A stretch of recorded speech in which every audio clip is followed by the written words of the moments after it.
Allez, ces images, vous le verrez, on vous le proposera, ça sera peut-être la semaine prochaine. On va parler du Congo profond, la République démocratique du Congo. Ce n'est pas seulement Kinshasa, mais la RDC, c'est le 26 provinces, mais également des villages. Nous avons visité Bunkea.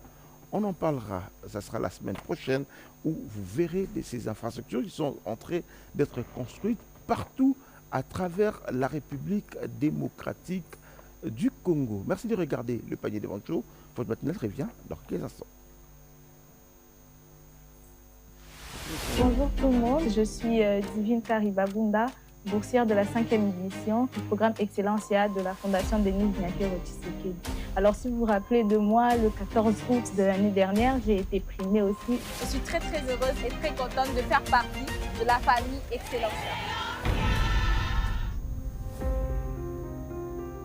Alors si je viens vers vous aujourd'hui, je viens avec le message de l'excellence. Nous avons été avec l'équipe Excellencia dans les différentes écoles, notamment aussi dans mon école, le lycée Sacré-Cœur Bosangani. Ce que je viens vous dire aujourd'hui, c'est de ne pas vous sous-estimer et d'atteindre les 85% pour être éligible à la bourse Excellencia. Alors 85%, c'est que le seuil. C'est vraiment, je sais que vous êtes capable de faire beaucoup plus et d'atteindre vraiment de faire plus que nous pour être éligible et ensuite passer le test de présélection et obtenir aussi un minimum de 70 pour pouvoir bénéficier de cette bourse. Je vous demande vraiment de saisir cette opportunité parce que c'est vraiment une chance de faire partie de la famille Excellencia. On a beaucoup de privilèges, beaucoup d'opportunités qui se présentent devant nous et c'est vraiment une occasion à ne pas rater. Moi-même qui y suis, je reconnais l'importance de la fondation, l'importance du programme Excellencia dans mon éducation, dans ma formation académique et c'est pourquoi je viens devant vous aussi pour vous dire de saisir cette chance comme moi aussi j'ai saisi. Les épreuves de l'examen d'État approchent, alors ne ratez pas cette occasion, allez de l'avant, soyez disciplinés et essayez d'atteindre comme moi l'excellence.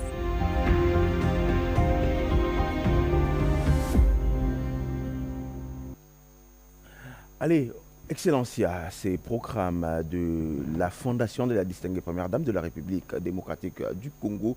Aujourd'hui, plusieurs jeunes Congolais étudient à travers le monde, dans plusieurs universités du monde, au Maroc, aux États-Unis, en France, partout, mais également ici en République démocratique du Congo, prise en charge 100% par la Fondation Denis Nyakero Tshisekedi pendant 5 ans. Ces enfants étudient gratuitement grâce à la Fondation Denis Nyakero Tshisekedi. Allez, on y reviendra avec d'autres images de la Fondation de la Première Dame, avec différentes activités au niveau du Lualaba, Kolwezi.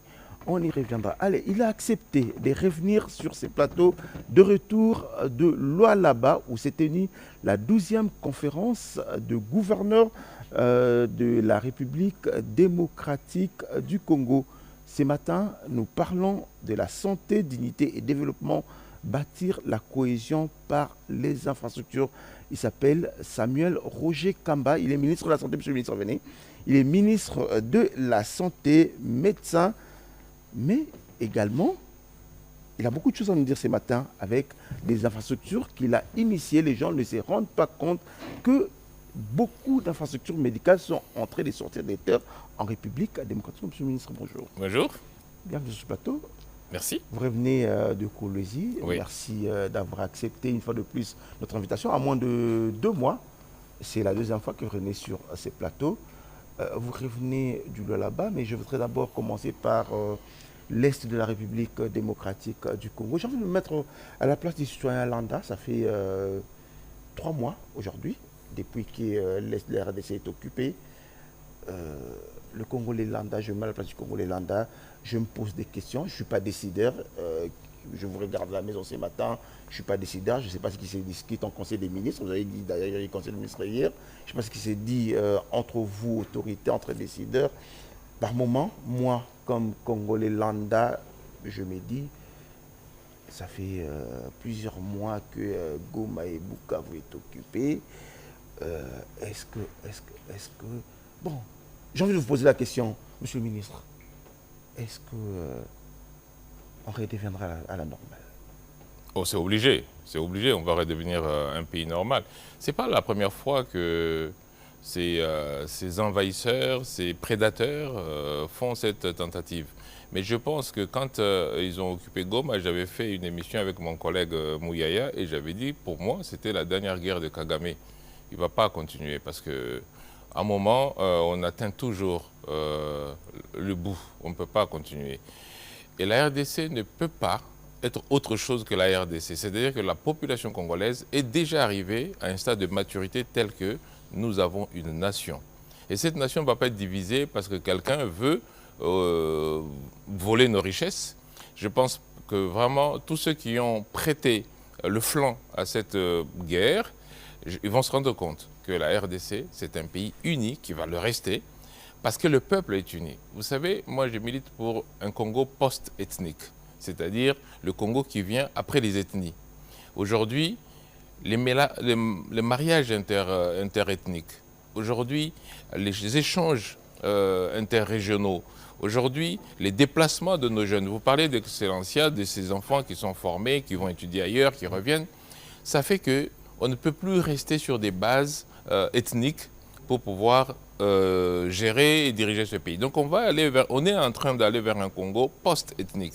Et c'est pour cela que les revendications de type ethnique, du genre, voilà, il y a une ethnie qui est marginalisée. Nous sommes à plus de 450 ethnies. Il n'y a pas une ethnie majoritaire. Nous sommes tous des Congolais. Et c'est difficile de venir nous dire, non, nous, on est marginalisés. Mais vous êtes marginalisés par qui? Par quelle autre ethnie? Et donc, à cause de cela, à cause du fait que le Congo a déjà beaucoup évolué sur le plan du concept de nation, je ne pense pas que cette aventure va durer longtemps. D'ailleurs, le travail que fait le président de la République, chef de l'État, notamment au niveau de la diplomatie, le prouve bien. Il n'y a aucune organisation internationale qui a une seule fois dit non, il faudrait voir si on redessine les frontières. Aucune. À partir de ce moment-là, la seule possibilité qui reste à ces envahisseurs, c'est de repartir. Il n'y a pas d'autre solution. Là, ils sont en train d'essayer de négocier pour dire oui, mais nous vous avons envahi, mais est-ce que nous pouvons quand même avoir droit aussi à la paix, éventuellement aux ressources du pays? Mais ce sont nos ressources. C'est nous qui définissons ce que nous en faisons. On ne va pas demander à un pays européen, voilà, partage un peu tes ressources avec les autres. Donc moi, je pense que le Congo va redevenir un pays normal et pour moi, c'est la dernière guerre de Kagame. Alors, parlons de la situation sanitaire de l'Est, Goma, Bukavu. Ça va vous être ministre de la Santé nationale. Vous avez tous les tableaux, malgré que ces compatriotes sont dans cette zone occupée. Quelle est la situation? Alors, la situation, je prends deux exemples. Le premier exemple que je prends, c'est le Mpox. Alors, Mpox, c'est cette épidémie que nous sommes en train de combattre. Quand nous étions en situation où ces gens n'avaient pas envahi notre pays, le Nord et le Sud Kivu étaient déjà les provinces où l'épidémie était la plus importante. Alors la réponse à ça, c'est qu'on isole les patients pour éviter les contaminations des autres et on les traite. Quand ils sont arrivés, ils ont bombardé les établissements de santé et donc les malades sont sortis. Les autres, ils les ont tués. Mais ceux qui sont sortis, ils sont plus sous contrôle. Et à partir de ce moment-là, le risque de contamination est encore plus grand.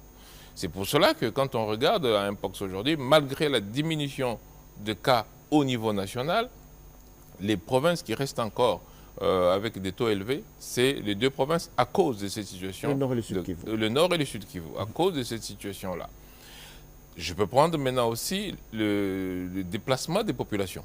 Quand vous déplacez les populations, malheureusement, elles perdent d'abord leur autonomie, perdent leur repère par rapport au centre de santé où ils se faisaient soigner, et perdent leur nourriture, et donc ils sont plus fragilisés. Et donc du coup, on aggrave la situation sanitaire. Donc ces deux exemples pour montrer que la situation de l'Est, elle est préoccupante parce qu'ils sont encore là. Et ils ne peuvent pas organiser notre système de santé. Parce qu'organiser le système de santé, c'est payer les fonctionnaires, les prestataires, c'est renvoyer les médicaments, c'est faire tout cela.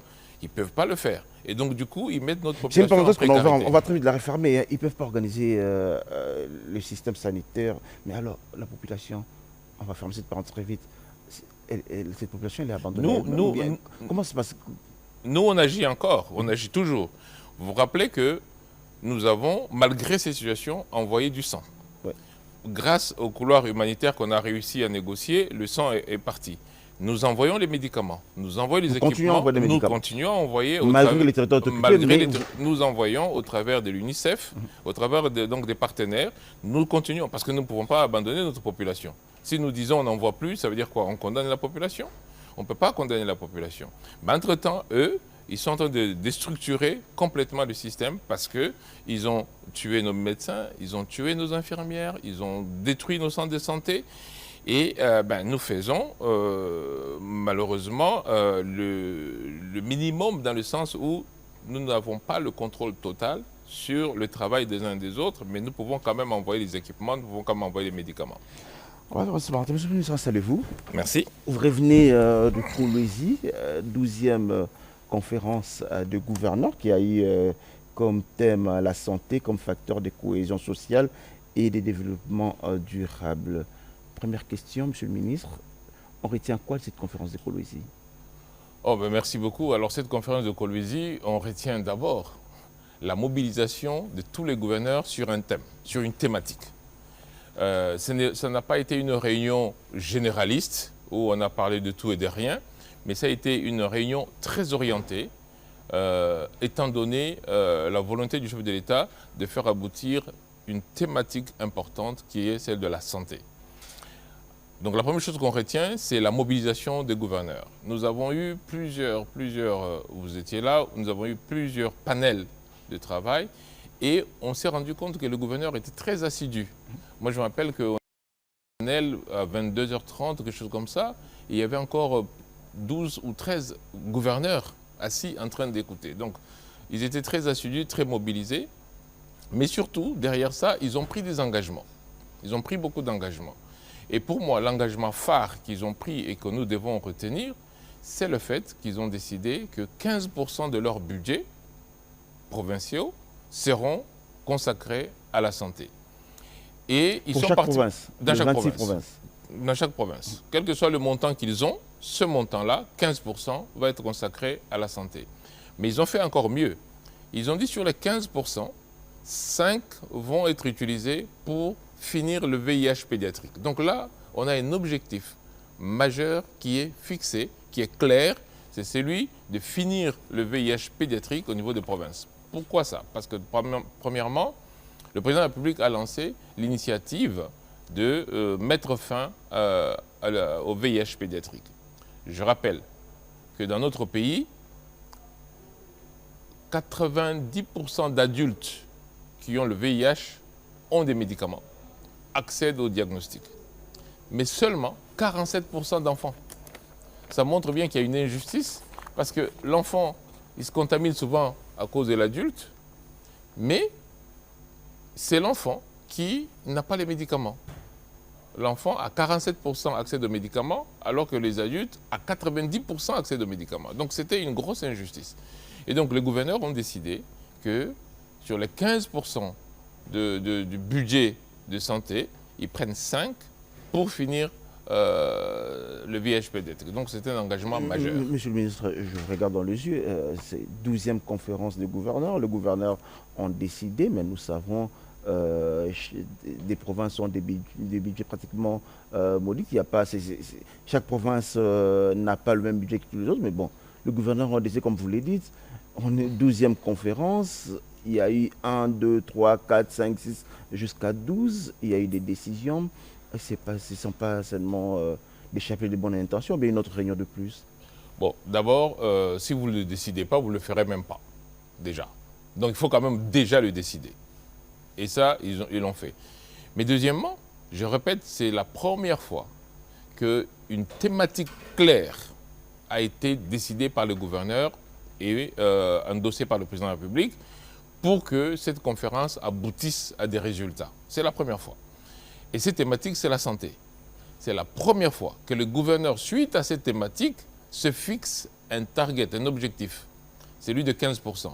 Alors, oui, les provinces sont différentes, ils ont des budgets différents, mais c'est comme tous les pays du monde. Quand on dit par exemple que voilà, tous les pays d'Afrique doivent atteindre 15% de leur budget pour la santé, mais chaque pays a un budget différent. Ce qu'on dit, c'est 15% de l'argent que vous avez. Si vous avez $100, vous prenez 15%. Si vous avez $1000, vous prenez 15%. Si vous avez $10 000, vous prenez 15%.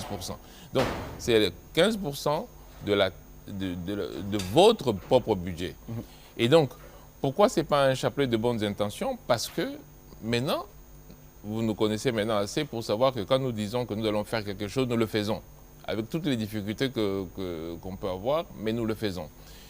Et là, nous avons des déterminants clairs que les gouverneurs vont pointer un à un avec un suivi pour savoir est-ce que ça qui a été décidé, vous l'avez fait ou pas?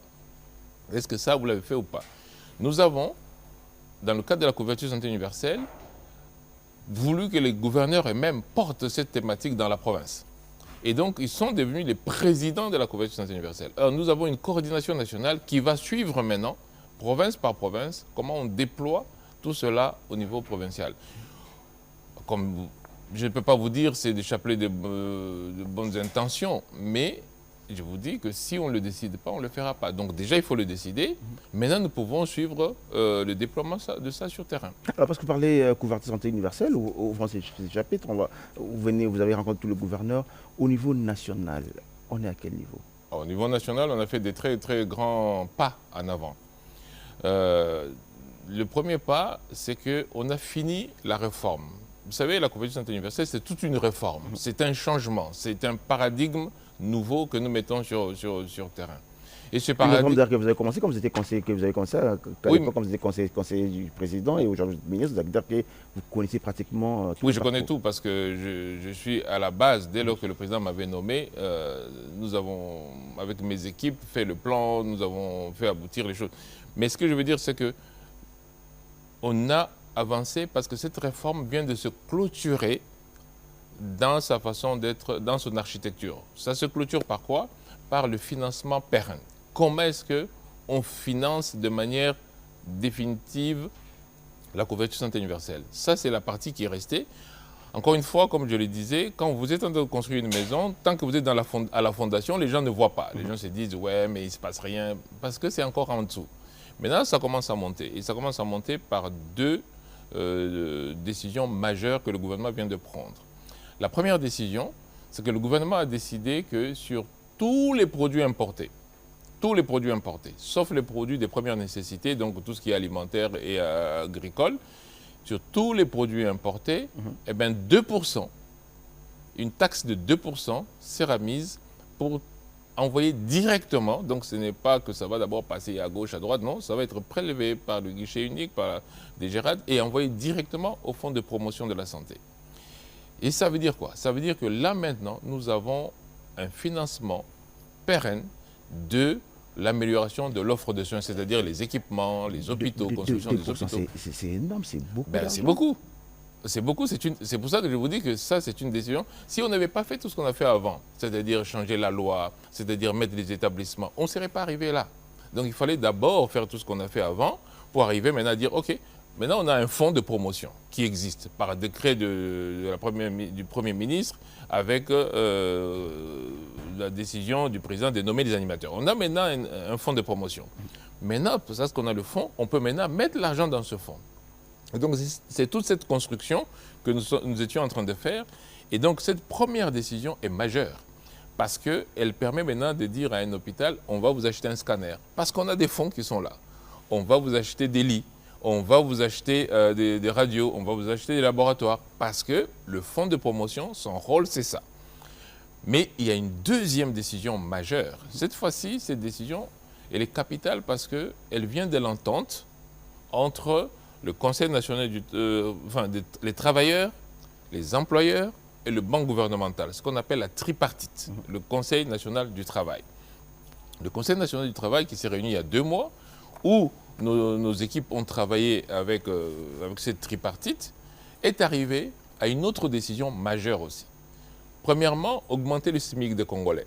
Le SMIC des Congolais, vous l'avez suivi, vous le connaissez, il est passé maintenant à $130 pour ce mois-ci, donc 14 000 francs congolais par jour à peu près, et ça va monter à 21 000 francs congolais par jour à partir de janvier de l'année prochaine. Alors donc première décision, augmentation du SMIC, mais deuxième décision qui nous concerne et qui est majeure, c'est que maintenant, sur tout salaire, que ce soit des fonctionnaires, que ce soit des travailleurs du privé, on va prélever 2,5% pour la santé, pour que les gens accèdent à la santé. Alors les 2,5%... La question, je vais vous laisser expliquer. Mais Ouais. Faisons un peu de la pédagogie pour Ouais. le Congolais lambda. J'aimerais que vous fassiez un peu de la pédagogie. Quand vous dites couverture santé universelle en République démocratique du Congo, c'est quoi exactement? C'est la gratuité de la maternité? C'est aller à l'hôpital, prise en charge 100% par l'État congolais? C'est quoi exactement? Alors, est-ce que vous permettez que je finisse Je vous en d'abord prie. et je vais revenir sur ça. Donc, j'ai dit qu'on prend 2,5% du salaire et on met à la santé. Sur les 2,5%, ce n'est pas le travailleur qui paye 2,5%. Le travailleur paye 0,5% et l'employeur paye 2%. Ça fait 2,5%. Ce sont les travailleurs du secteur public. Et privé, tout le monde. C'est tout le le monde Conseil désormais- national du travail, Ok. c'est-à-dire c'est l'entente entre les travailleurs, les employeurs et le banc gouvernemental. C'est tout le monde. Donc désormais, tous les Congolais contribuent. Tous les Congolais qui Ok. travaillent, qui ont un salaire, eh bien, vont contribuer. Maintenant, je veux être précis pour que les gens comprennent. Prenons un monsieur qui est au SMIC. Il est fonctionnaire ou il est en privé, il est au SMIC. Il gagne 130 $ par mois, comme j'ai dit. Il a une femme, il a 3 enfants. Exact. Donc c'est une famille de 5. Cinq, C'est la moyenne de notre société. Ce monsieur-là, sur les 130 $ de son salaire, il va payer 3 $ par mois. 3. Automatiquement, on va Automatiquement prélevé et envoyé au Fonds de solidarité. Son employeur, que ce soit l'État ou soit le privé, va payer 13 $. Je prends cet exemple-là d'une personne au SMIC qui a une famille de 5. Donc, ils vont payer à peu près 16 $ par mois. Mais sur les 16 $ par mois, lui, sur son salaire de 130, il va payer 3 $. L'employeur, celui qui l'emploie, son patron, va payer 13 $. Ces 16 $, ça va couvrir tous les soins de lui, de sa femme et de ses 3 enfants. Donc, quand vous allez arriver à Quand vous l'hôpital, dites couvrir tous les soins, tous les ok, soins qui se expliquons- font... Je vais être très précis. J'ai pris cet exemple pour vous montrer, pour que les Congolais comprennent ce qu'on est en train de faire. C'est-à-dire que vous arrivez à l'hôpital. On vous dit, voilà, vous êtes tombé, vous êtes cassé un bras, on doit vous faire la radio. On doit vous faire des prises de sang. Ensuite, on va vous mettre un plâtre. Tout cela, vous ne payez plus parce que vous avez déjà cotisé 3 $ par mois. C'est ça, c'est là que nous sommes en train d'aller. Et ça, c'est une décision du Conseil national du travail, c'est-à-dire la tripartite travailleurs, employeurs et banque gouvernementale. Et ça résout le problème de quand je tombe malade, comment je fais pour payer les soins. Mais je dois être précis. Je ne parle pas de soins hyper spécialisés comme les soins de cancer, comme les soins d'hypertension artérielle compliquée, comme le soin de chirurgie cardiaque, des choses comme ça. Mais tous les autres soins, et c'est la majorité de nos problèmes, sont couverts par vos 3 $ par mois si vous êtes au SMIC et que vous avez 5 personnes. Ça commence à partir de quand? De juillet. Parce que c'est une décision, c'est même pas une décision de la santé. On est le 21 juin, monsieur le Oui, ministre. oui, oui. Parce que là, maintenant, la seule chose qui reste, c'est que la Première ministre finisse de signer. Les décrets sont en nettoyage. Dès qu'elle a signé, c'est un prélèvement automatique. C'est un prélèvement Donc, automatique. Alors, j'essaie de comprendre. Oui. Ok, vous me dites ça commence au mois de juillet. On va expliquer. Ça commence au mois de juillet. Ce qui veut dire qu'au mois de juillet, je suppose au mois d'août, je vais oui, un peu plus loin. parce que c'est fin juillet. C'est fin juillet, ok. Au mois d'août, moi, Congolais, qui a une famille qui travaille à la télévision nationale, qui a une famille, on est à 5, moi, ma femme et mes 3 enfants. Donc, au Et mois vous avez un salaire de 130 $ par mois. on a un salaire, au de SMIC. un salaire de 130 $ par mois. Je paierai 16 $. 16 $ seront prises, ça sera ma contribution. Oui. Donc, au mois d'août, je Mais prends vous allez payer 3 $. 3 $. Et votre la employeur, RTNC, la RTNC va payer 13 $. 13 $. Oui. Donc, au mois d'août, moi, ma femme et mes enfants, on va se faire soigner gratuitement. Non, si vous ne faites pas soigner gratuitement. Je voudrais que les gens Vous expliquent. ne faites pas soigner gratuitement. Vous avez contribué. Oui, j'ai C'est pas contribué. gratuit. C'est pas gratuitement. Non, le Vous fait avez- d'avoir contribué, donc ma femme et mes Alors, enfants peuvent aller à maintenant, l'hôpital. on démarre au mois d'août. On remet maintenant les cartes de santé. Nous sommes déjà en train de recevoir les cartes de santé. Vous allez avoir une carte de santé. On en a déjà 100 000 qui sont arrivés. 100 000. Et je pense qu'on va commencer déjà avec les militaires parce qu'on va d'abord donner ça aux militaires et c'est une décision qui a été prise par le chef de l'État lui-même. Donc nous allons maintenant vous donner une carte de santé. Alors, vous partez à l'hôpital. Mama Yemo, par exemple, Renaissance, Là-bas, on ne vous demande plus de payer. On vous dit donnez votre carte. Quand vous avez donné votre carte, tout ce que j'ai dit là, radio, prise de sang, plâtre, tout ça, on ne vous demande plus l'argent. C'est ce qu'il y avait dans ce pays. Les gens ont l'impression que on invente l'autre chose. On n'invente pas les cartes et endroit, je me rappelle avec une parole, et endroit. C'est ça. Et c'est ça qui se passe dans tous les pays. La chose qui rend les gens pauvres dans ce monde, la première chose qui rend les gens pauvres, c'est quand vous payez les soins de santé. C'est vraiment quand vous payez vous-même les soins de santé que ça appauvrit les gens. Imaginez une maman qui vend du pain, on lui dit votre enfant a une appendicite, il faut payer $600. Elle ne les a pas. Qu'est-ce qu'elle va faire? Elle va prendre les petites économies qu'elle va avoir, elle va mettre dedans, elle va les s'endetter. Et donc, du coup, elle s'appauvrit parce qu'on lui a demandé $600. Mais maintenant, on ne va plus lui demander $600. On va lui dire, madame, montrez votre carte. Vous avez déjà cotisé $16 par mois. Et donc, vous pouvez avoir les soins. C'est vraiment ça. Alors, je reviens maintenant à votre question sur la couverture santé universelle. C'est quoi avant que vous reveniez à ma question, je voudrais qu'on explique à la maman qui nous regarde ce matin, oui, dans les termes les plus simples, en lingala, même si, monsieur le ministre, j'ai envie de parler lingala. Donc, vous avez expliqué Bissot. Vous avez expliqué Bissot que non, à partir du mois d'août, Bissot n'y a pas auto salaka, na privé, na public. Oh, il y a une carte naïe. Donc, d'abord, le salaire, on a Bissot $3. Ceux qui ont un salaire, ils ont tout. Le salaire, il y a mouké penza, il y a SMIG. $130. On a $130, on a des décisions, on a des décisions, en Mboka, et lobby que SMIG na biso, ils ont $130. Si on a $130, on a le lobby boy. Donc, on va foutre $100. Et comment parce que SMIG, c'est le salaire de base. De base, c'est le salaire de base.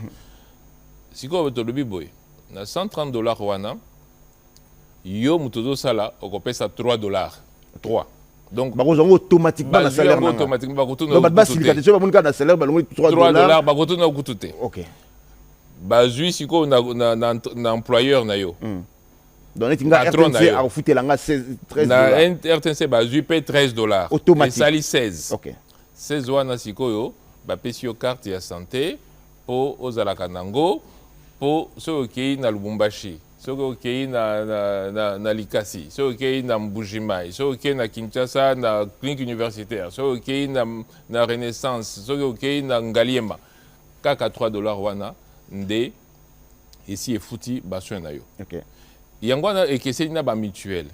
Mutuelle ezali bato basali mwa lingomba na bango, bayokani totiaka mbongo eteni boye comme ça, tofutaka na ba signer pe contrat na centre de santé moko boye totindaka bato na biso kuna. Wana eza ba mutuelle. Biso tout ça la assurance maladie obligatoire président lobaki yango na loi là-bas oyokaki yango nde assurance maladie obligatoire président zoloba wana. C'est-à-dire que congolais nyonso surtout obligatoirement ba soin na ye il faut ezala garantie. Yango mama wana sikoyo toza mama moko azosala na RTNC parce que ça comme mibalité. Ceux qui basi bazui $3 wana ba pesi carte na ya santé, carte na mobile na ye, carte ya bana na ye misato baza 5. Na ba carte nyonso na 5. Dans chaque famille, il faut avoir 5 chefs selon nombre de familles, donc ba carte selon le nombre de familles, carte pour la famille mobimba. Non, $3 wana pour la famille mobimba. OK.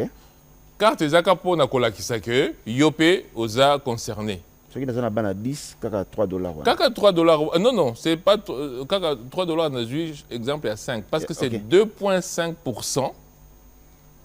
2,5%. C'est-à-dire si vous avez un ban à belé, tu vas peut-être payer $3,50, peut-être $4 parce que c'est 2,5% par personne. Par personne, OK. Et comme la moyenne de la famille est 5 personnes, c'est pour ça que j'ai donné exemple wana. Mais ce que vous avez un ban aux amana moko. Au foot à $3, au foot à par exemple $2. OK. Parce qu'ils ont 2,5% dans Moutou, dans la famille. C'est pour ça que tu as commis à $3 wana. Maintenant, le $3 là, ça couvre tout. Et à la kisi, et à la examen, et à la opération. C'est ça qu'on a décidé de faire. C'est pour ça que mon Konziambo Kalobi, assurance maladie obligatoire. Donc, la bonne nouvelle que vous nous amenez ce matin, vous nous dites qu'au mois d'août, nous aurons notre assurance maladie obligatoire qui va entrer en vigueur. Oui. Okay. Parce que c'est une décision, c'est même pas une décision ministre de la Santé pour dire que non, ministre non. c'est la réunion du Conseil national du travail. Nauti koloba ba syndicat ba travailleurs, ba kutaina ba syndicat ya ba employeur, ba kutaina gouvernement, ba sololi ba yokani que non ekozala 2,5% pour na kofuta santé. 2,5% wana mutuazo sala kofuta 0,5, employeur nae akofuta 2. Si vous avez bana 5 d'akisao na pesi, si vous avez bana 5, boza 5 na famille na bino et que ça à peu près $3 na sanza. Voilà.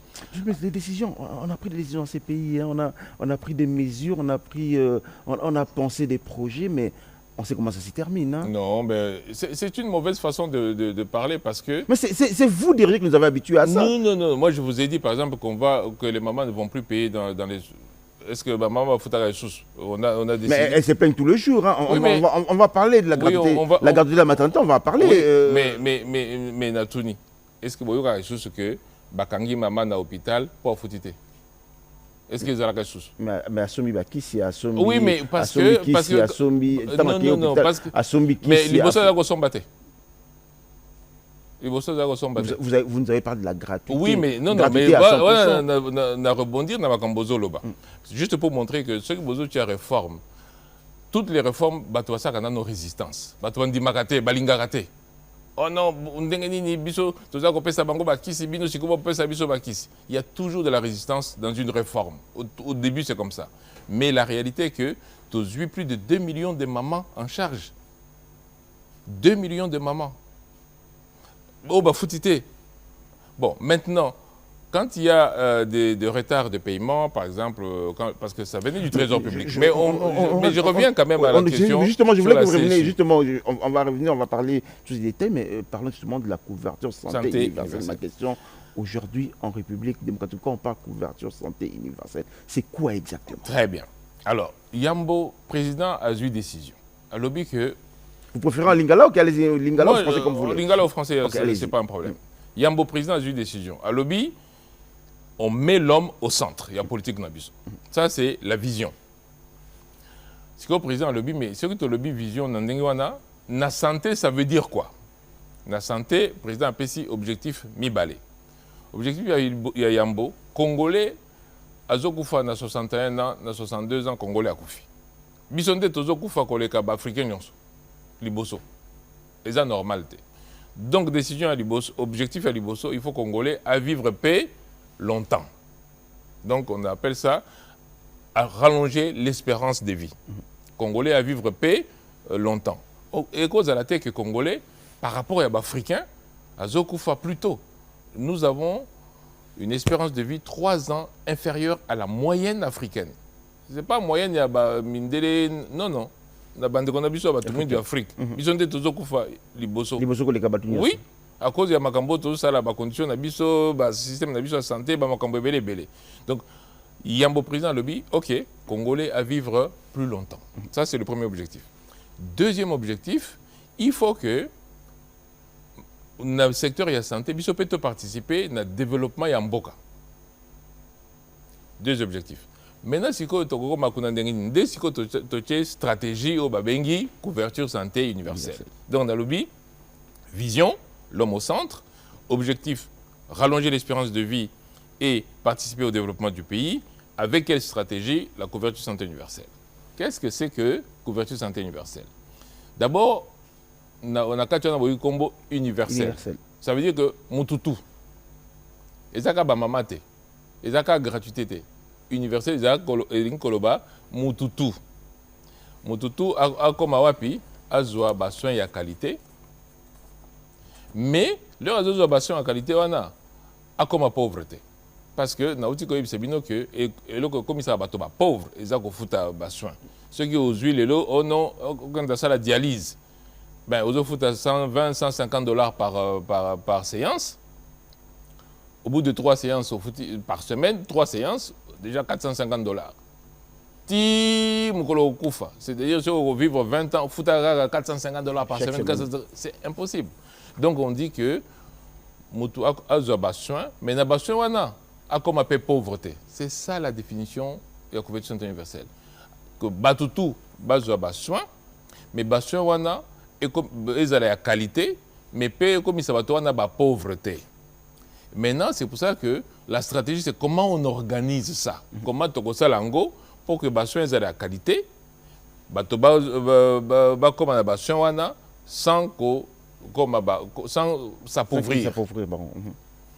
Maintenant, ça veut dire quoi? Pour que les soins aient la qualité, il faut que bongi ça hôpital, équipement, kisi, minganga ba infirmier au bazo salakuna. Il faut que bongi ça.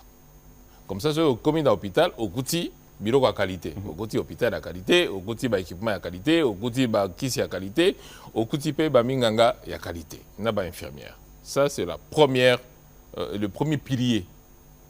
Deuxième pilier, il faut que vous ayez un bongo pour comme akunati. Parce que les a gratuité.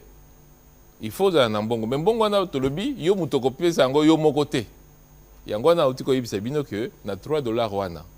Ils ont permis de sikoyo au komakuna. O ya liboso na baki taxe o ya babilo ko zo importer. Nde ko bongisa ba hôpitaux, ba équipement, ba salaire ba minganga, ba kisi. Oyo taxe oyo to le bi taxe sur l'importation pour améliorer l'offre de soins. Et le ko zo kuta se ok na hôpital. C'est ça l'offre. Et o kuta ba offrir yo ni se komikuna.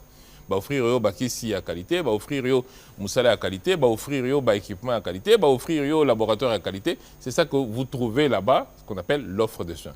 Mais yo pour Komakuna, il faut que financièrement, au Koma pauvreté, il faut la protéger financièrement. Yango balobi, protection financière, c'est le deuxième pilier. Donc couverture santé universelle et Zali, Moutoutou, c'est le mot universel, Moutoutou a comme un soin. Et puis Moutoutou a quoi na pauvreté pour foutre l'hôpital. Maintenant, pour Moutou, Moutou ça là il faut payer ça $3. Mais biso to décider boy, batu mususu ata so bo décider $3 baza nangote. Wana to bengi bango ba indigent. C'est comme biso to décider que mama zobota. Azale sikanini to considérer que azana mbongote. Aza indigent. Yango to lobby, il y a ko futa rien, même à $3 wana ko futa té, c'est ce qu'on appelle la gratuité de la maternité. Donc gratuité une collaborative couverture santé universelle. C'est un pilier, c'est le fait que bango to lobby, bango ba futa ka rien. Biso nous to ko futa quelque chose dans lobby 2.5%. Mais bango ba ko futa rien pour accéder aux soins. Donc c'est ça la différence. Ce n'est pas que couverture santé universelle c'est la gratuité de la maternité. Non, gratuité de la maternité et ça pour na bato oyo te considérer parce qu'à un moment on va trouver aussi des vrais indigents ou baza ba mamate to ko zo bango pe to zo malembe pour na kokotisa bango. Tous les indigents, ceux qui ne peuvent vraiment atteindre $3 na ba ko futa te bango ba ko futa ka te, mais il faut payer ba comme en en qualité pour baza ba congolais. Et donc la gratuité de la maternité c'est une branche de la couverture santé universelle. Et Zaka ndambu ya couverture santé universelle batoyo bakoki ko sala ata cotisation muki wana bako sala ngote. To décider que maman na bébé ou botami il faut bazala payer bon bango l'état futa nyonso. Ezate que batia ata muki. C'est ça la différence. Donc en résumé, on comprend que cette couverture santé universelle sera bel et bien effective au mois d'août, ça sera vraiment Alors, il faut que je sois précis, hein, parce qu'il ne faut pas que Batoya comprenne de ma baie. Dans tous les pays du monde, tous les projets bakendaka progressivement. Et à cause de la tête, du jour au lendemain, tout. C'est impossible. Donc, on va toujours progressivement. Au moins, Tobanina Bamama. Batobakanisi Koutou, couverture santé universelle, les alliés, gratuité à maternité. Non, Bamama, parce que tu considères que c'est indigent. Et Bamama, aussi, nous avons fait la moitié du pays, nous devons généraliser. Mais grâce à Bambongo, grâce à Trésor public, on va généraliser cette année. C'est ça la décision de la Première ministre Jude Soumino.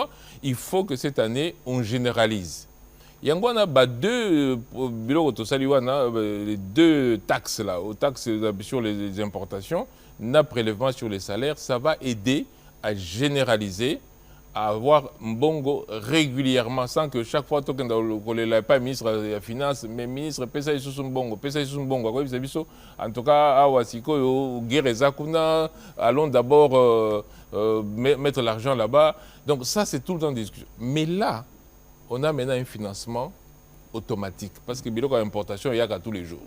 Donc là, maintenant, on a un financement automatique et donc, on va pouvoir étendre sur toute la République. Mais comme au Tikoloba, couverture de santé universelle, les accords gratuits à maternité, na uti koloba ke ba indigent mususu baza ba tata pe ba indigent mususu soki mutu aza mutu liboma ba ko bisa été à cotiser mais sur la commune à hôpital il faut que soigner les congolais donc on va le considérer comme un indigent. Tous les indigents on connaît déjà le nombre à peu près à ba indigent na mboka na biso mais tous les autres ba autour aux sala mutu so sala par exemple wewa par exemple azo sala musala ce n'est pas un indigent azo sala musala donc il faut cotiser donc maintenant en dehors, il y a des indigents, en dehors, il y a des bateaux que Bango va foutre rien, comme maman, comme bébé. Tous les autres vont cotiser. C'est ça, c'est comme ça que ça fonctionne dans tous les pays du monde. Les athées et le Gaba congolais, c'est comme ça que ça fonctionne dans tous les pays du monde pour accéder aux soins parce que s'il faut que son bango ait gratuité, Munganga il faut que vous aille, Azusa Moussala gratuité, hôpital il faut que vous foutez l'ango électricité, il faut que donc c'est pas gratuit. Sauf que ceux qui foutent à Yomoko, leur belli, au côté de la pauvreté. Alors, on va revenir, on va parler infrastructure. Les gens ne se rendent pas compte. Dans cette émission, on a parlé du centre hospitalier, du centre universitaire La Renaissance ex-Mamaemo. Il n'y a pas plus de 2 mois visité sur ce plateau. Vous nous avez demandé d'aller visiter les hôpitaux. Nous sommes allés au Lualaba, mais nous sommes arrêtés à Lubumbashi. Mesdames et messieurs, les gens ne se rendent pas compte que les choses sont en train d'échanger. On a parlé couverture santé universelle, certainement. À la maison, vous posez la question, mais infrastructure, dans quel hôpital cette couverture? Regardez, on va vous proposer cet élément de réflexion de la rédaction du panier. Nous avons été à Lubumbashi, on a visité les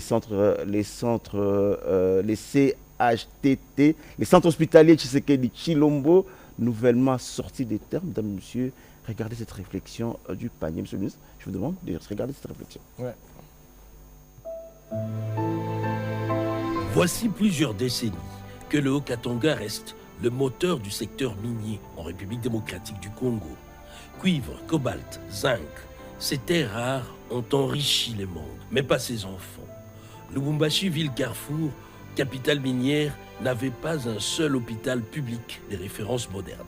Les puissants d'hier s'est soigné à Johannesburg, à Dubaï, à Genève. Pendant ces temps, le peuple mourait dans les silences. La chaleur, sans oxygène, sans scanner, sans anesthésie. Une province qui pourtant rapportait des milliards et qui n'avait même pas un IRM. Excellence, Monsieur le Président de la République, chef de l'État, depuis votre premier mandat, vous avez inscrit dans votre vision le développement, l'homme au centre de votre vision. Et dans cette architecture, la santé publique occupe une place stratégique et à la fois un levier de transformation, une condition de souveraineté et un fondement de la prospérité nationale. Mais aujourd'hui, cette injustice prend fin. Sous le leadership du président Félix-Antoine Tshisekedi Chilombo et la coordination du ministre de la Santé publique, Hygiène et Prévention, le docteur Roger Samuel Kamba, la République démocratique du Congo soigne enfin ses citoyens. Et elle les fait à travers ses symboles puissants. Le CHU La Renaissance à Kinshasa, l'hôpital général des références de Mwangeji dans le Lualaba. Et désormais, les centres hospitaliers Tshisekedi Chilombo à Lubumbashi. Cet hôpital moderne n'est pas une faveur. C'est une réponse, une réparation, un engagement visible de l'État à remettre la vie humaine au centre de ses priorités. Bloc opératoire numérique.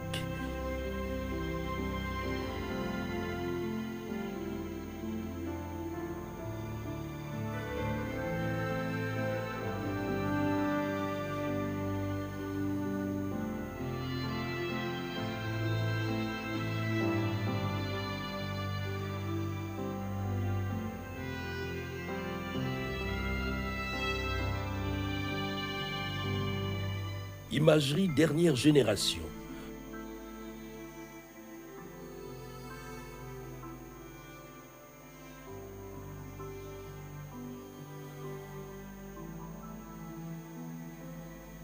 Des urgences modernes.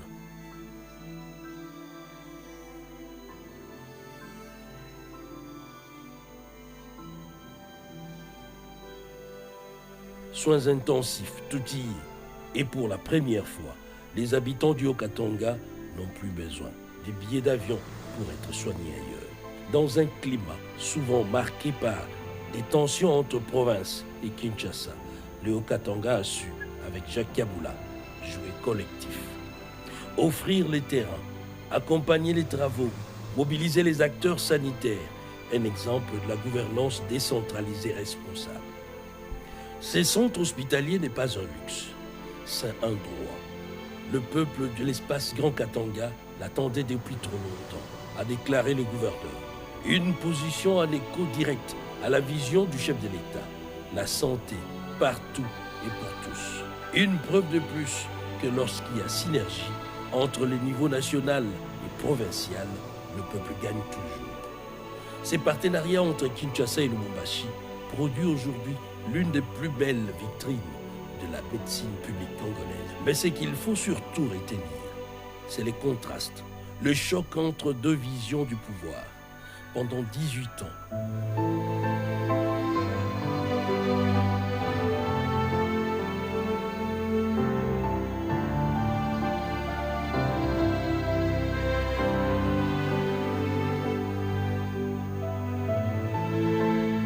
les dirigeants passés, avec tous les pouvoirs politiques et les ressources minières à portée de main, n'ont jamais songé à doter cette province d'un hôpital moderne. Ils préféraient construire à l'étranger pour eux et laisser le peuple assis sur les cuivres dans l'oubli. Aujourd'hui, les temps ont changé.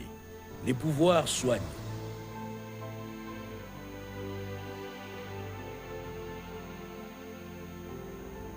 Les pouvoirs construisent. Les pouvoirs protègent. Pendant 18 ans, les régimes précédents a dirigé cette province, y a puisé ses richesses, y a implanté ses quartiers généraux, mais jamais il n'a songé à offrir à Lubumbashi un hôpital public moderne. Pas un seul. Aujourd'hui, sous Tshisekedi, avec Roger Kamba à la santé et Jacques Kabula à la tête du Haut-Katanga, l'État soigne, l'État répare, l'État construit. Les centres hospitaliers Tshisekedi Chilombo n'est pas un simple bâtiment. Il est un symbole de justice, une réponse à l'humiliation, une victoire de la République démocratique du Congo sur l'abandon. Lubumbashi, capitale économique, a désormais un hôpital à la hauteur de ses sacrifices. Le Congo avance et cette fois, il n'oublie plus ceux qui l'ont longtemps nourri sans jamais être soigné. Avec ces nouvelles infrastructures de santé, la RDC rejoint les cercles fermés des nations qui investissent sérieusement dans le bien-être collectif. À Kinshasa, Kolwezi et Lubumbashi, les centres médicaux se multiplient. Le matériel est neuf, le personnel est formé, les conditions s'améliorent. Et pour la première fois, les citoyens lambda peuvent dire « Je me soigne chez moi », au Congo avec dignité. Ce n'est pas un hasard, c'est une vision, celle d'un président de la République qui refuse que la santé soit un luxe, celle d'un ministre de la Santé qui agit, investit, supervise et réforme, celle d'un gouverneur qui prend la santé publique au sérieux, celle d'un peuple qui ne veut plus être spectateur de sa propre souffrance. Les centres hospitaliers Tshisekedi Chilombo est bien plus qu'un bâtiment, une leçon de souveraineté. Une preuve de modernité, un hommage à une province longtemps exploitée, aujourd'hui honorée. Il est un symbole de justice, une réponse à l'humiliation, une victoire de la République démocratique du Congo sur l'abandon et un signal fort à envoyer à tous. Au Congo, la vie reprend ses droits. Lubumbashi, capitale économique, a désormais un hôpital à la hauteur de ses sacrifices. Le Congo avance et cette fois, il n'oublie plus ceux qui l'ont longtemps nourri sans jamais être soignés.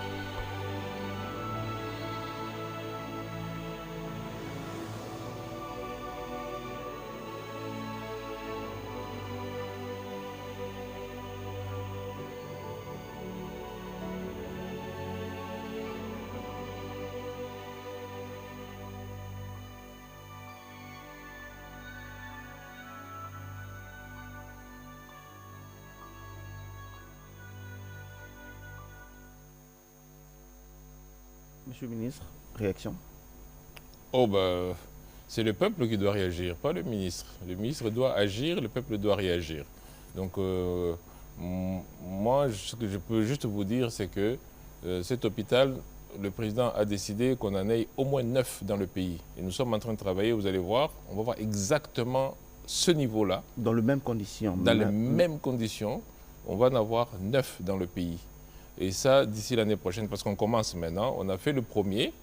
Je vous rappelle qu'on a ouvert un centre de diagnostic à Kananga, c'est-à-dire scanner, radio, laboratoire, et tout ça. Peut-être la Mouya également. On a fait à Mouya, Sendoué à Lubumbashi, même là, on avait déjà, le président avait déjà retapé complètement, et c'est pratiquement au même niveau.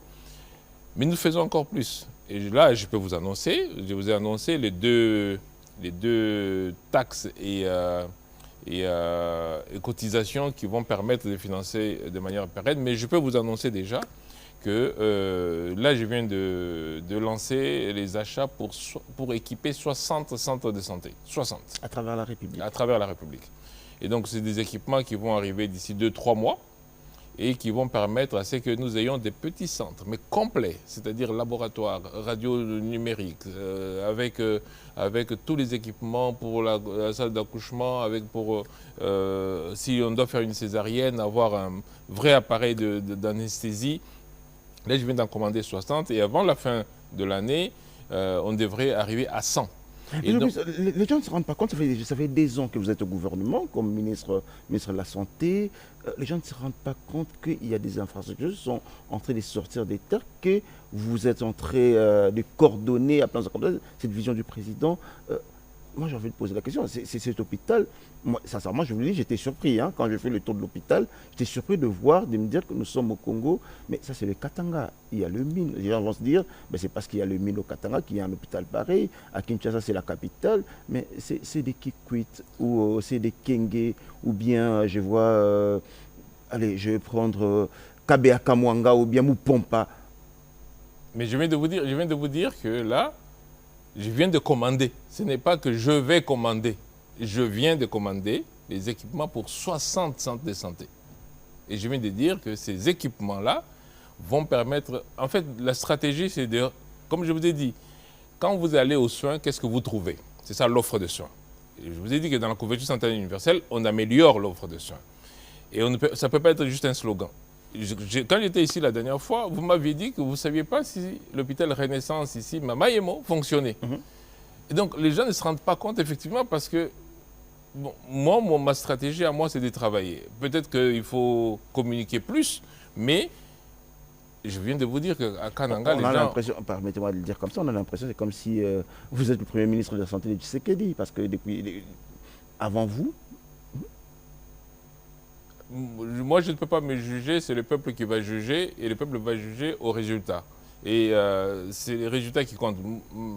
C'est pour ça que je pense que ce n'est pas le fait que c'est moi ou quelqu'un d'autre, c'est la vision du chef de l'État. Moi, je la mets en mouvement, et je viens de vous dire que là, j'ai commandé pour 60 centres de santé, 60, qui vont être répartis au niveau du pays, pour que les populations les plus reculées accèdent aux soins de santé. Et je vais vous annoncer quelque chose d'autre. Je vais vous laisser, mais dans les 60 que vous avez commandés, combien vont pas arriver à destination?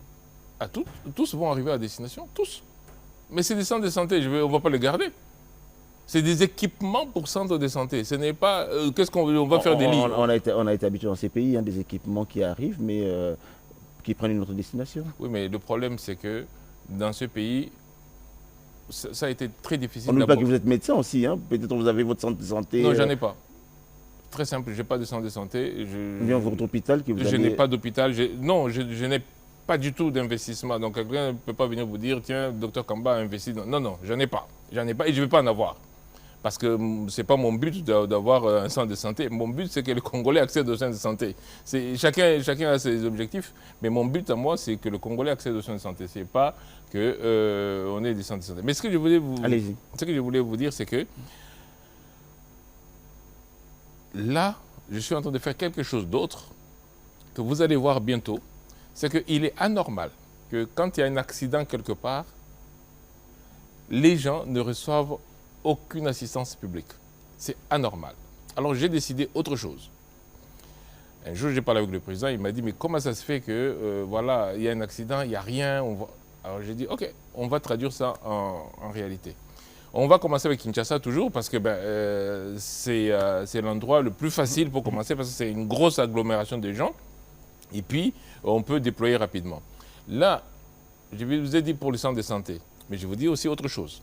J'ai commandé des équipements pour ce qu'on appelle la médecine préhospitalière, les urgences, tout ce qui se passe avant d'arriver à l'hôpital. Et donc, on va voir des motos, j'en ai commandé 150, des autos, des ambulances auto, j'en ai commandé 50, qui vont faire qu'on va organiser des urgences à Kinshasa. C'est-à-dire que quand quelqu'un tombe quelque part, même ici, là, quelqu'un fait un malaise, vous appelez qui? Vous appelez personne parce que vous ne savez pas qui appeler. Vous commencez à chercher une voiture pour mettre quelqu'un dans un taxi, amener à l'hôpital. Maintenant, vous allez avoir un numéro où vous appelez, les 3 motos démarrent avec 3 brancardiers qui sont en même temps conducteurs de moto, mais avec 2 infirmières, un médecin. Et avec tous les équipements d'urgence. Les 3 motos démarrent et arrivent. Pourquoi j'ai choisi de faire avec les motos?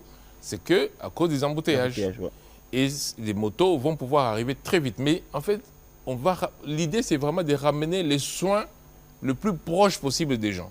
Et donc, on ramène les brancardiers, on ramène les infirmières, on ramène le médecin pour pouvoir soigner sur place. Et ils vont avoir une tente, dans un sac, ils vont avoir une tente qu'ils vont déployer pour soigner sur place. En attendant, s'il faut transporter le malade vers l'hôpital, en attendant que l'ambulance auto arrive. Et ça, c'est commandé aussi. Vous allez voir ça bientôt à Kinshasa. Et quand on va déployer, que ça va. Et puis, on a commandé aussi, bien sûr, une centrale, là où vous appelez. Avec le numéro 151 qu'on utilise déjà pour la gratuité de la maternité, pour un POX, ça va être le même numéro. Mais on va rediriger, on vous allez dire, tiens, à Massina, on a renversé quelqu'un, il y a un camion qui est tombé. Eh bien, les équipes vont démarrer, et ils vont arriver, et ils vont soigner. Et nous commençons d'abord par la formation des urgentistes. Donc, j'ai fait venir des équipes d'urgentistes de chez nous, mais aussi d'ailleurs, pour former ces équipes qui vont être sur terrain. La formation va prendre 1 mois, et les équipes seront prêtes à intervenir sur les urgences. Vous allez le voir bientôt à Kinshasa aussi. Et donc, nous sommes en train de garder à l'esprit que la couverture santé universelle, c'est améliorer la qualité et permettre aux gens d'accéder à cette qualité-là. Et améliorer la qualité, c'est qu'il ne faut pas que les soins soient à 50 km, il ne faut pas que les soins soient à 10 km. C'est pour ça que nous rapprochons les soins des populations. Donc, c'est 2 choses que je viens de vous dire. Les centres de santé, les 60, sont commandés. Les équipements pour le service d'urgence pour la ville-province de Kinshasa, c'est commandé aussi.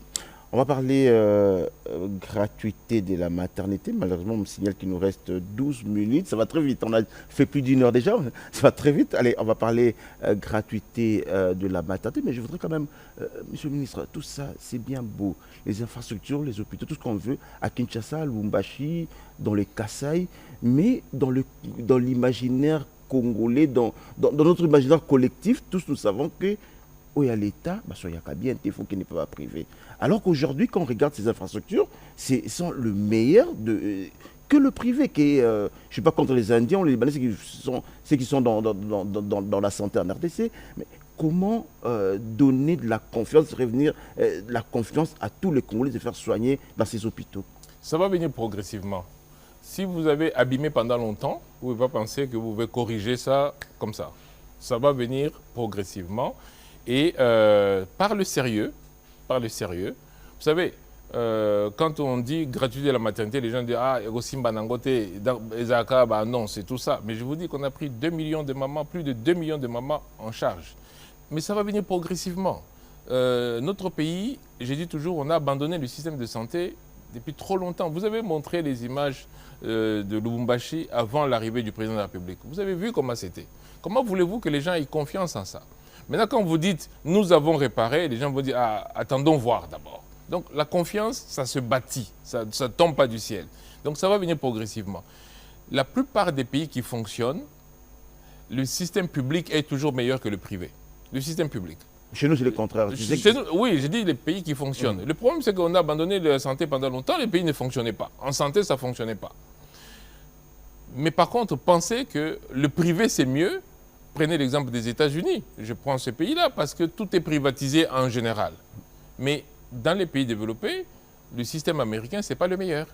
Mais vous allez prendre des pays d'Europe où le public est fort, vous allez voir que le système de santé est meilleur.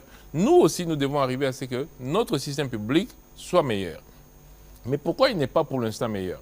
Regardez un tout petit peu la condition des médecins. Quand vous payez 200 $ à un médecin, quand vous payez 80 $ à une infirmière, vous voulez qu'elle produise quel travail? Donc, il faut à un moment considérer tout ça avant de juger. Donc, le système, j'ai dit, il va s'améliorer progressivement et la confiance va venir progressivement. Aujourd'hui, quand vous allez à Renaissance, déjà quand c'est propre, déjà on se sent mieux. Mais quand vous arrivez, vous trouvez que tout est sale partout, il y a un problème. Donc, plus nous allons investir dans le sérieux, plus la confiance va venir. Oui, pendant longtemps, l'État disait l'État ne faisait pas, et les gens se disaient, ouais, ben, l'État ne fait que parler. Mais là, vous avez montré les hôpitaux qu'on a fait. Nous avons ici les chiffres des mamans qui ont accouché gratuitement. Je vous dis que les mamans ne sont plus prisonnières, même s'il y a encore des gens qui essaient de tricher. On va voir justement le dossier gratuitement, mais là, de la maternité. De la maternité, pardon, on a habitué à la gratuité. Là, c'est le ministre national de la Santé qui dit, quand vous payez des 100 $ à un médecin, quand vous payez 80 $ à un infirmier... ça ne va pas. Mais c'est vous le ministre de la Santé. Mais ce n'est pas moi le budget. Donc les gens se trompent toujours. Vous êtes membre du gouvernement. Oui, non, mais je parle du pays. Hein. Je ne parle pas de... Quand je dis quand vous payez, c'est-à-dire que c'est ce que le pays a fait. Mais aujourd'hui, c'est quoi la réforme dans ces secteurs que vous voulez amener? C'est pour ça que je viens de vous dire. Je viens de vous dire que, et je le dis tout le temps aux médecins, aux infirmières, si nous nous basons seulement sur le budget de l'État pour payer nos prestataires de soins, ça ne va pas marcher. Parce que ça veut dire qu'il n'y a que le trésor public. Et quand le trésor public a des difficultés, comme quand il y a la guerre, eh bien, malheureusement, on ne peut pas assurer. Désormais, vous aurez des taxes que vous allez prélever, donc vous aurez beaucoup d'argent maintenant. Mais c'est pour ça que je vous dis. C'est pour ça que je vous dis, c'est pour améliorer l'offre de soins. Et je vous dis, dans l'offre de soins, c'est qu'il y a. Dans l'offre de soins, il y a les bâtiments, il y a les équipements, il y a les médicaments et il y a les ressources humaines.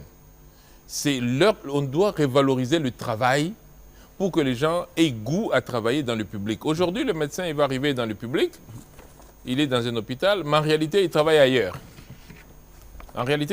Ce qui fait que... Pour gagner plus. Mais c'est parce qu'il est obligé de survivre. Mais maintenant, si nous organisons correctement la couverture santé universelle, c'est-à-dire ce volet d'amélioration de l'offre de soins, en ce moment-là, le médecin peut gagner plus. Je vous donne un exemple concret. Vous pouvez appeler l'hôpital de Kalembelembe. Vous appelez Dr Akele, je la cite, vous dites, quand la gratuité, quand on paye, comment sont les revenus des médecins, des infirmières?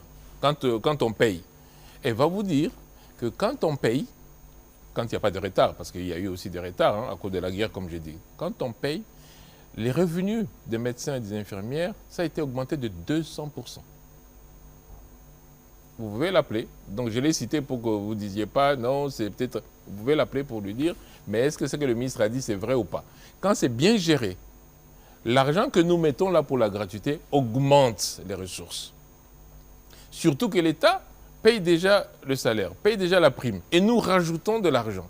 Donc ça augmente. C'est pour ça que j'ai dit, plus on va avoir de la marge financière, mieux les prestataires, les médecins, les infirmières, les autres professionnels de la santé vont être payés. Nous sommes un des secteurs capables de faire ça parce que nous sommes capables de lever une taxe maintenant. Parce que la santé concerne tout le monde. Et donc ça va améliorer les conditions des médecins, ça va améliorer les conditions de... Si on reste seulement avec le salaire et la prime, c'est-à-dire le trésor public, malheureusement, ceux qui m'ont côté mingité, ou s'il y a une urgence, la guerre, eh bien, voilà, vous n'avez pas de ressources. Justement, on va terminer avec la gratuité de la maternité, même si on n'a plus assez de temps. Prochainement, peut-être on vous aura pour parler de la prévoyance sociale. On en parle de moins en moins avec la couverture santé universelle, cette carte qu'on aura tous. On pourra parler de la prévoyance sociale. Mais, monsieur le ministre, aujourd'hui, beaucoup de hôpitaux se plaignent. L'État, tous nous savons que c'est le mauvais payeur. Ils ne sont pas payés, ils sont payés en retard. Ce qui veut dire que Ce qui veut dire que quoi? Ça ne marche pas. Alors, moi, j'ai l'avantage d'avoir réuni tous les chefs des établissements, tous les hôpitaux qui font la gratuité et la néonate, donc les plus grands. Je les ai réunis mercredi. Ce mercredi, ils étaient à mon bureau tous. Tous. BDOM, Ngaliema, Renaissance, Moncolé, tous étaient à mon bureau. La question était très simple. Est-ce qu'il y en a qui veulent arrêter? Tous ont dit non, on doit continuer. Mais les difficultés, on doit les regarder. Les difficultés ont commencé, et je répète encore, avec la guerre. Rappelez-vous que la première année de la gratuité, il n'y a pas eu de difficultés. Pourquoi? Parce que là, on a eu l'argent pour toute l'année. Sauf que après, la guerre a commencé, et là, les finances, encore une fois, le trésor public. Parce que ce n'est pas le ministre de la Santé qui paye. Parce que parfois, les gens disent, ouais, mais le ministre de la Santé ne paye pas. Moi, j'emploie les médecins, mais je ne paye pas les médecins, c'est le budget et les finances qui payent. Mais le budget, c'est l'argent que le pays gagne. Mais si cet argent diminue parce qu'on a la guerre, il y a 2 provinces qui sont occupées, si cet argent baisse parce qu'on a priorisé, ben, il y a des difficultés. Mais ces difficultés-là, on les a assainies. Et là, nous sommes en train de payer maintenant là, une partie de retard. Et en juillet, il n'y a plus de retard. On finit tout le retard parce que le ministre des Finances est engagé à ce qu'on termine tout le retard en juillet. Mais ça veut dire quoi? Ça veut dire que quand vous comparez à l'Afrique, en Afrique, partout où il y a le même système, ils ont autour de 18 mois de retard. Nous, on a 4 à 6 mois de retard et qu'on va finir en juillet. Donc on n'aura pas de retard. Parfois, les gens critiquent beaucoup la RDC, mais ils ne se rendent pas compte. Souvent, on dit, quand je me regarde, je me désole, mais quand je me compare, je me console. Quand on compare la RDC avec...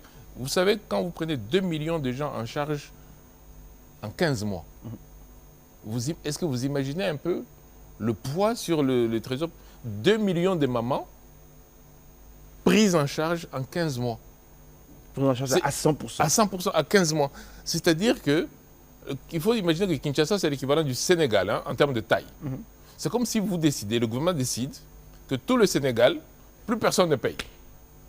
En une année, rapidement comme ça. Bien sûr qu'il y a des difficultés là-dedans, parce que vous imaginez le poids. Mais nous avons rajouté aussi Congo central, et nous avons rajouté aussi Mbujimaï, enfin le Kasaï oriental. Pourquoi? Parce la gratuité de la maternité aujourd'hui, c'est dans combien de provinces? C'est le 14. 26 provinces bien? Non, 14. 14 provinces. 14. Et je viens de dire que la Première ministre a décidé que cette année-ci, toutes les provinces. C'est pour ça qu'on a fait ces 2 taxes-là, pour qu'on ne se pose plus de questions, pour que toutes les mamans, où qu'elles soient, mais ça veut dire quoi? Ça veut dire qu'il faut qu'on paye les médecins là où ils sont, il faut qu'on achète les médicaments, il faut qu'on mette quoi faire le laboratoire. C'est tout ça qu'on doit faire, et les consultations et tout ça. C'est pour ça que je vous dis, par exemple, pour les équipements, c'est pour ça que je vous dis qu'on a 60 centres qui vont être livrés d'ici 2-3 mois, parce qu'on a commandé des équipements le temps que ça arrive. C'est pour ça que je vous dis que le président de la République a demandé que ces hôpitaux, comme celui qu'on a à Lubumbashi, on en construise encore au moins 9 autres. C'est pour ça que je vous dis que nous allons continuer à faire les centres de diagnostic comme celui de Kananga, de Mbujimaï. Et ça, je veux que dans les 26 provinces, on ait un centre de diagnostic. Dans les 26 provinces. Et ça va, et ça, c'est quelque chose qui doit être fait dans l'année qui vient. Alors, on va terminer gratuité de la maternité. Les mamans accouchent gratuitement, mais les médicaments et autres, comment le gouvernement compte mais on le fait déjà. Tous les hôpitaux dont j'ai parlé là reçoivent des médicaments. Vous pouvez les appeler. Encore une fois, j'insiste, vous êtes des journalistes, allez de temps en temps poser des questions directement. Ne vous fiez pas aux rumeurs. Je vous ai dit que Renaissance, Mama Imo fonctionnait, vous étiez surpris, mais quand vous êtes parti, vous avez vu quoi? Que ça fonctionnait. Quand on a dit... Mais ce sont les témoignages de ces mamans qui vont accoucher, qui ramènent les témoignages, qui disent que Foutissa Ingabou... Oui, mais ça, c'est les travers, ça, c'est encore les défauts du début d'une réforme. Les gens ne comprennent pas que c'est terminé ça, il faut arrêter ça. Les gens continuent encore. Vous savez, même quand vous freinez une voiture sur la route, vous freinez, mais vous n'allez pas vous arrêter net. Ça va continuer à glisser encore un peu. Le système était comme ça. Il y a par exemple des centres, c'est pas partout, mais il y a des centres où on dit à la maman, non, gel et échographie, et c'est là qu'il faut à gel. C'est une façon de faire payer la maman, alors qu'ils savent que ça doit être gratuit. Mais tout ça, l'inspection de la santé, l'autorité de régulation de la couverture santé universelle, tout ça, on est en train de combattre ça par le contrôle.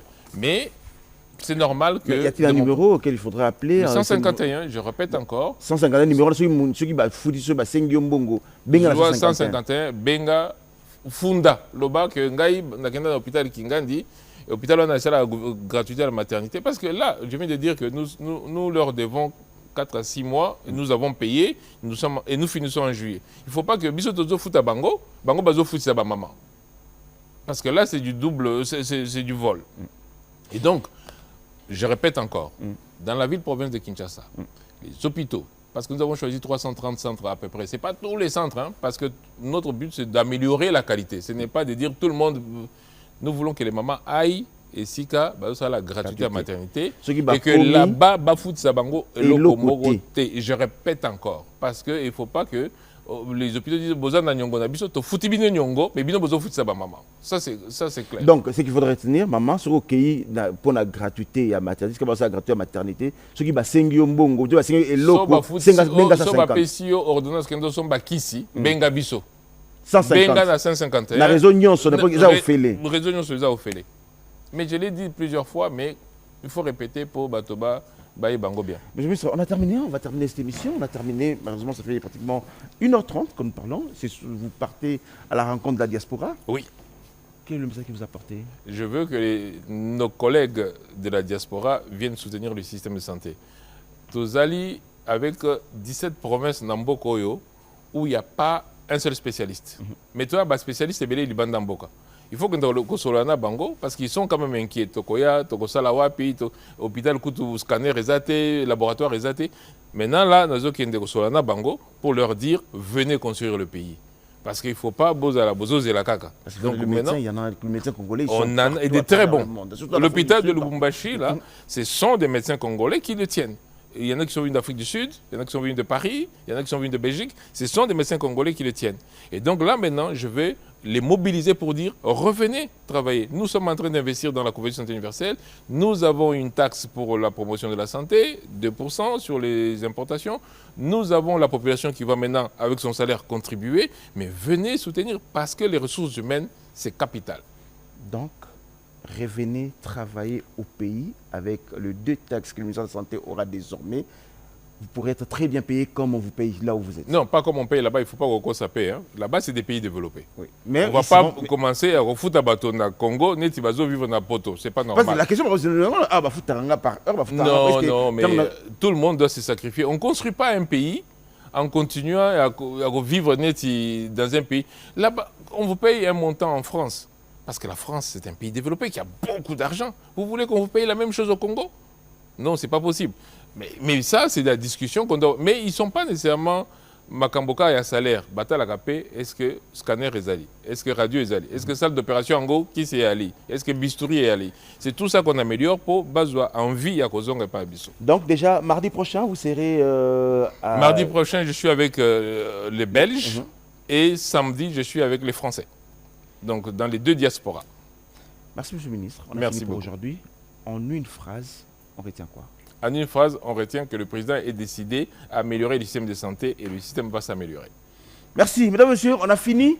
Au revoir et à jeudi prochain, on vous donnera le détail de ce que nous avons vu dans les hôpitaux inaugurés au Lualaba, ce que nous avons vu à Lubumbashi, mais également l'hôpital de la Mouya, parce que vous avez posé la question, qu'est-ce qu'on fait au Kasaï? Je vais vous montrer les images là. Jeudi prochain, on fera notre carnet des voyages. Allez, bon week-end, au revoir.